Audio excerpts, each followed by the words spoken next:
of the things that disappointed us about the original City of Heroes was the inability to play as a villain. We were excited to play in an online world full of superheroes, but after a while, we just wanted to be bad.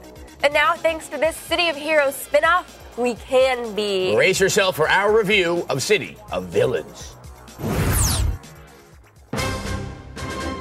You know, my uncle once told me, with great power comes great responsibility. And for a while I thought he was right. But now I'm thinking, what a load of crap that is. Great power is obviously for extortion, robbing banks, and various other criminal pursuits. And if you're with me on this one, then NCSoft has got the game you've been waiting for. Because, let's face it, if you did this stuff in real life, you just might end up the girlfriend of some guy the whole block affectionately calls Spine Eater. Yes, City of Villains for the PC lets you live all the nefarious acts you've thought about doing, but had the better judgment not to. Now, a lot of you have played City of Heroes and are probably wondering, is this a new game? An expansion pack? A space-age polymer that's guaranteed to keep my dentures in?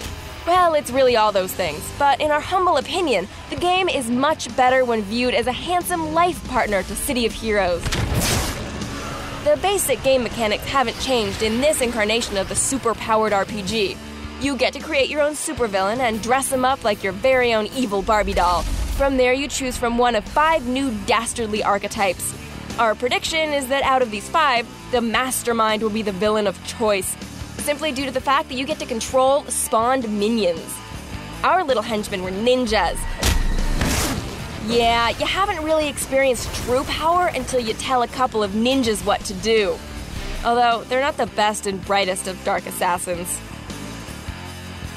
Hey, where'd those guys go? You begin by breaking out of prison, and the missions that surround that serve as a tutorial.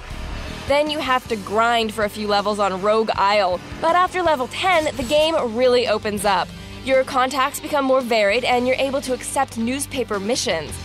Not like Beautiful Mind newspaper missions where you think someone's sending secrets through mass media, but simply reading about a delivery of highly volatile explosives and deciding to steal it.